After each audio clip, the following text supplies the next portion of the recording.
तुम क्यों लाई हो मुझे यहाँ? क्या है क्या? बोलो राधिका।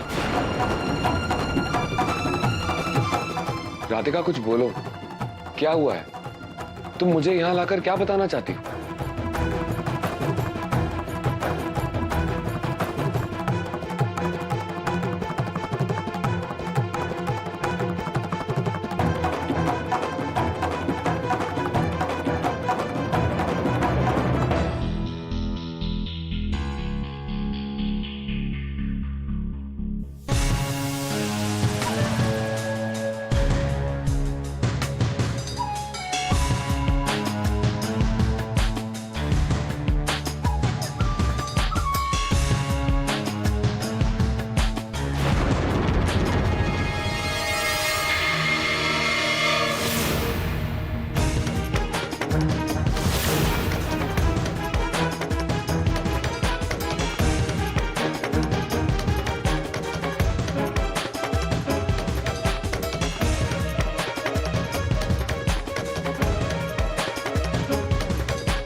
कुछ नहीं। तो वहां क्यों खड़े हो? धूल गर्दा बहुत पड़ी थी भौजी, बस वही जरा साफ कर रहे थे।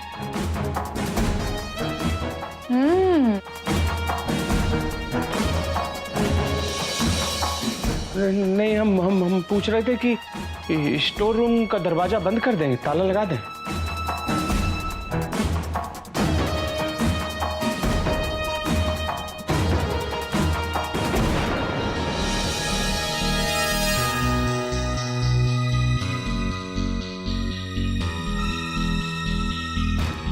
हाँ, हम बाबूजी से पूछते हैं। हाँ ठीक है, हाँ रुकिए जरा। हाँ बाबूजी। अरे बंद करो फोन, बाद में फोन करते हैं मिश्रा जी। सीरियस मैटर में भी फोन में लगे रहते हैं। अरे क्या बात है भाभी जी, क्या चाची माँ ने सबको यहाँ रोक रखा है? लाती हूँ सुशील।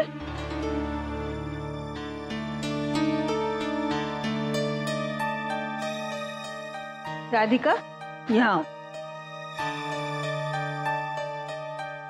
देव,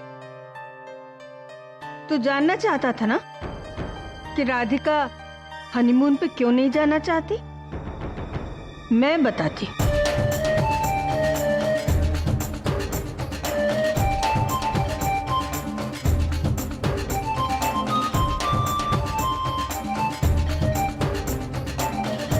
अरे चाची माँ, जब आपको मालूम था तो पहले क्यों नहीं बताया? हाँ, अभी ऐसी कौन सी विशेष बात है जिसके लिए धीरे धीरे इतना कौतूहल पैदा किया जा रहा है? सुशील, मुझे पहले पता नहीं था,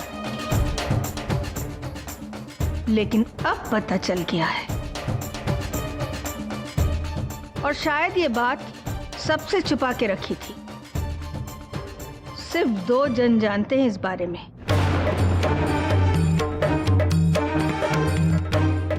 राधिका और बिरजू।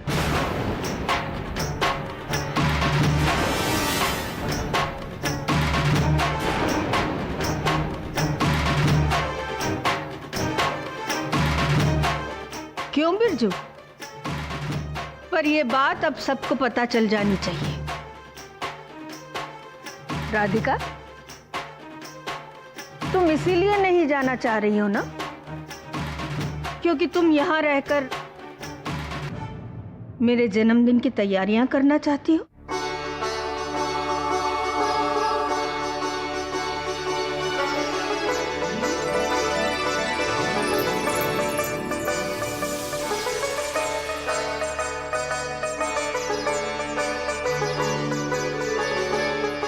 राधिका मेरे जन्मदिन पर मेरे पास ही रहना चाहती है। वो इसलिए बाहर नहीं जाना चाहती। क्या बात है छोटी बहू, हम तो सिर्फ सोचते ही रह गए कि दादी माँ के जन्मदिन पर क्या क्या करेंगे, और तुमने सारी तैयारियां भी कर ली। इसका मतलब ये हुआ कि हमारी छोटी बहू सबसे ज्यादा ख्याल रखती है दादी माँ का। हाँ बिल्कुल, मैंने तो अभी लिस्ट भी नहीं बनाई और इसने सरप्राइज देने का पूरा प्लान भी बना लिया। नहीं नहीं, मैं आप सबसे। भौजी, सबको सच पता चल चुका है, अब छुपाने से क्या फायदा। सब जान गए हैं कि आप दादी माँ के जन्मदिन की बड़ी ही लंबी प्लानिंग कर रही थी। अब तो सब ये भी जान गए हैं कि आप इसीलिए कहीं बाहर नहीं जाना चाहती थी और इसीलिए ये बात किसी को बता भी नहीं सकती थी। हाँ छोटी बहू, ये सब तुम मेरे लिए कर रही थी ना, तो अब मैं ही कह रही हूँ, जाओ हनीमून पर और अपने पति के साथ कुछ समय अकेले बिताओ। हाँ छोटी बहू, अरे तुमने जो भी तैयारियां की है ना, हम सब कुछ वैसे ही करेंगे। खूब बड़ी सी पार्टी रखेंगे माँ जी के लिए। तुम निश्चिंत होकर जाओ अब। छोटी बहू, बस अब तुम्हें एक ही तैयारी करनी है, गोवा जाने की। क्यों देव? और सुन, अब आइंदा कभी मेरी छोटी बहू पे नाराज नहीं होगा तू, समझा? अब तुम दोनों जाओ और पैकिंग शुरू करो, कल सुबह समय पर निकलना भी तो है ना। भौजी, ये हमने दरवाजा बंद कर दिया है।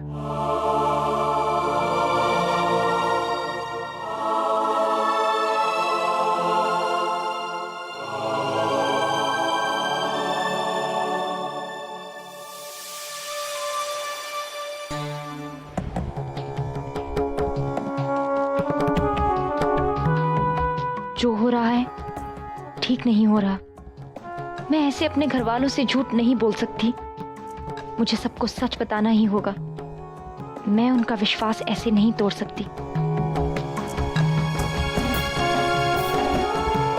नाराज हो?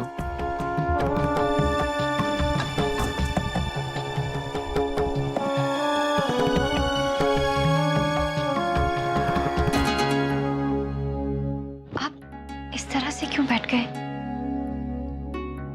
बैठो।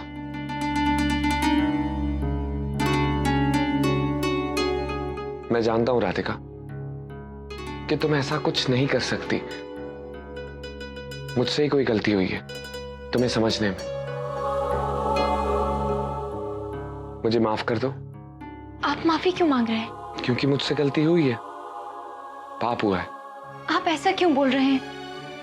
आपने कुछ नहीं किया है। मैंने तुम्हें गलत समझा, तुम पर विश्वास नहीं किया। ये गलती तो है, पाप है ना।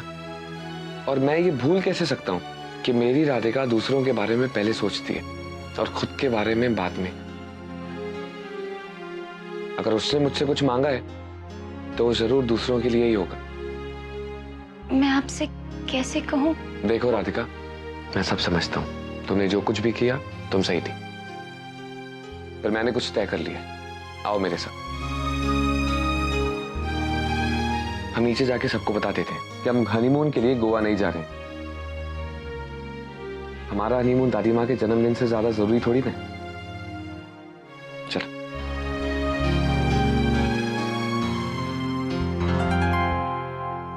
पीछे।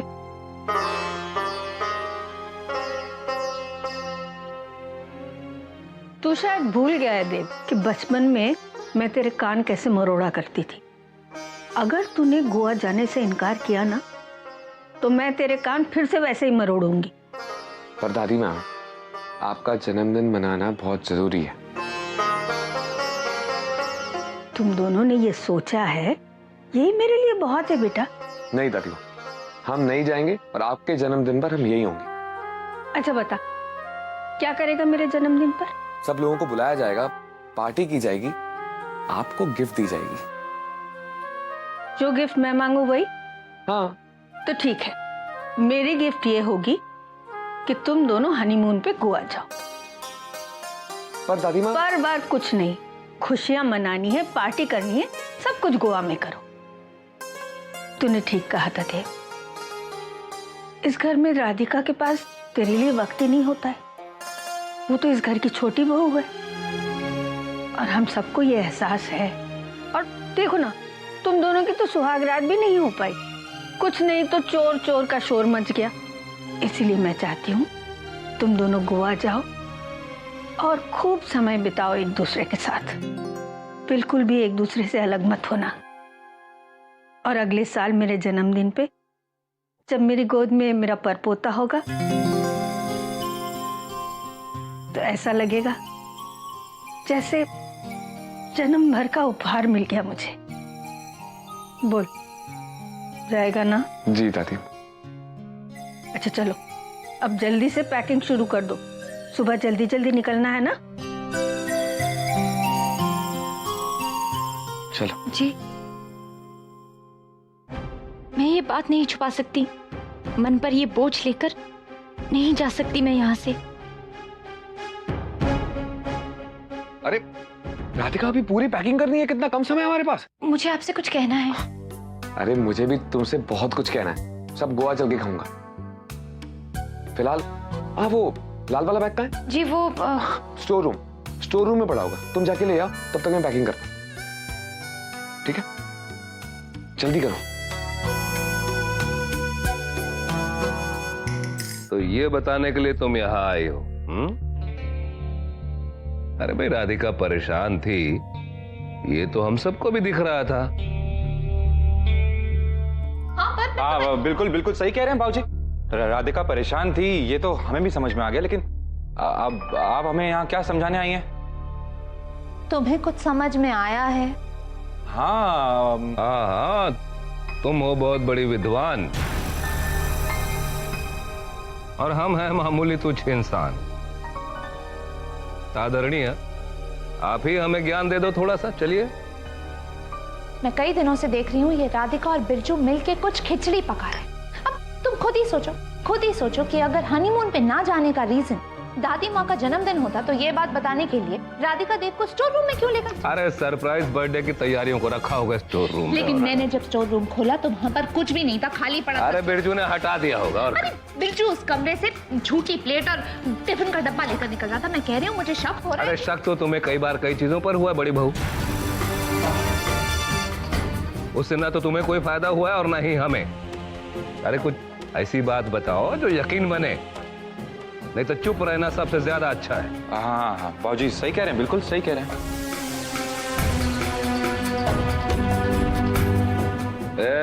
अब तुम कहाँ चले? अब हर बार एक ही पाठ पढ़ाना पड़ेगा रे। पाठ तो हम अब जाओ अपने कमरे में।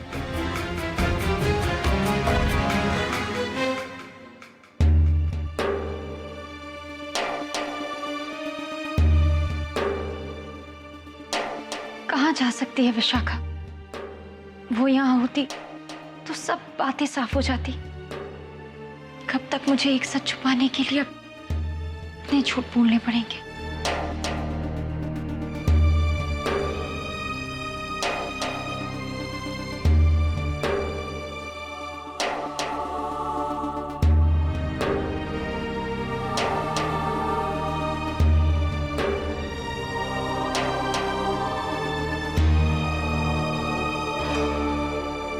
ये विशाखा आपके लिए खत छोड़कर गई है।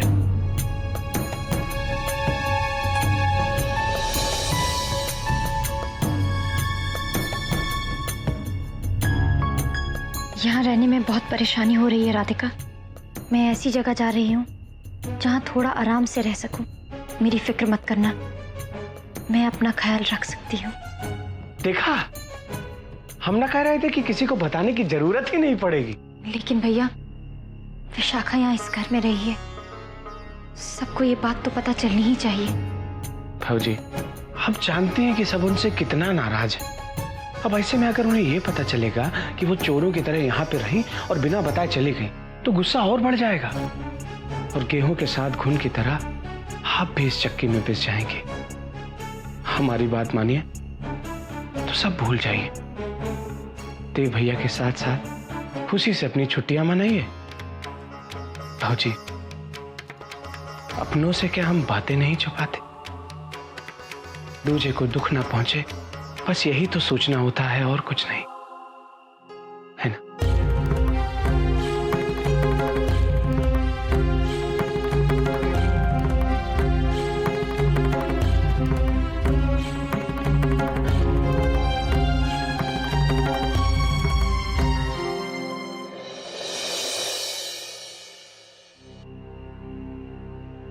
सुनिए, आपको यही वाला बैग चाहिए था ना? हाँ राधिका, यही वाला बैग चाहिए था। अब एक काम करो, तुम वो सारे कपड़े निकाल दो जो तुम्हें लेके जाने हैं। सारी पैकिंग रात को ही होगी, सुबह इन सब कामों के लिए वक्त नहीं होगा, ठीक है?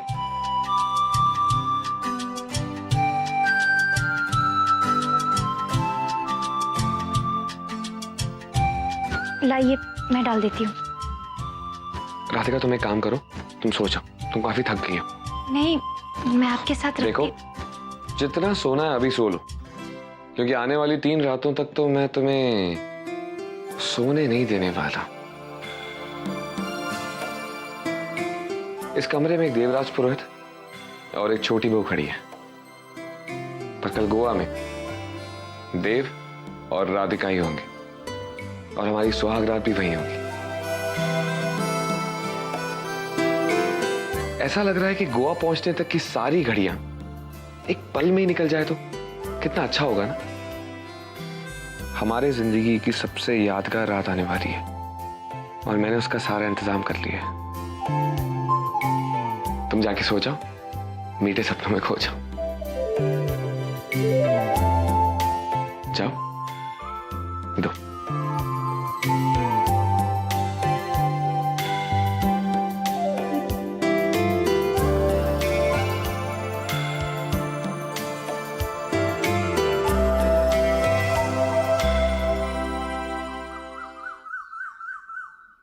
राधिका जल्दी करो। लो। क्या हुआ? आप इतने तनाव में क्यों लग रहे हैं? तनाव? राधिका तुम कितनी देर लगा रही थी तैयार होने में? मैं तो जल्दी तैयार होकर आ गई थी। जल्दी? तुमने 4 मिनट और 45 सेकंड लगाए। तुम मुस्कुरा क्या रही हो? देखो, अगर तुम मुस्कुराओगी ना तो और ज्यादा देर हो जाएगी। वो कैसे? देखो, अगर तुम ऐसे ही मुस्कुराओगी तो फिर तो मुझे तो तुम पे प्यार तो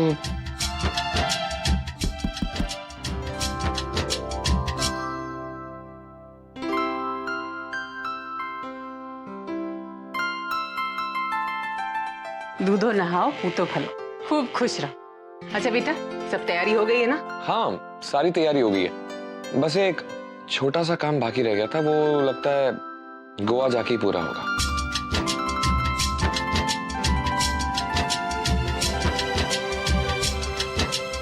अरे हाँ, गोवा एयरपोर्ट पर कोई लेने आ रहा है ना होटल से?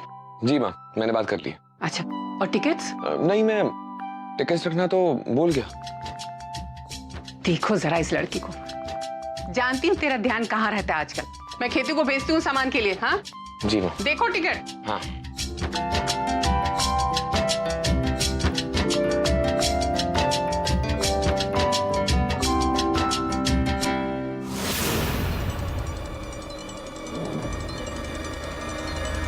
विशाखा आपके लिए घर छोड़कर गई है।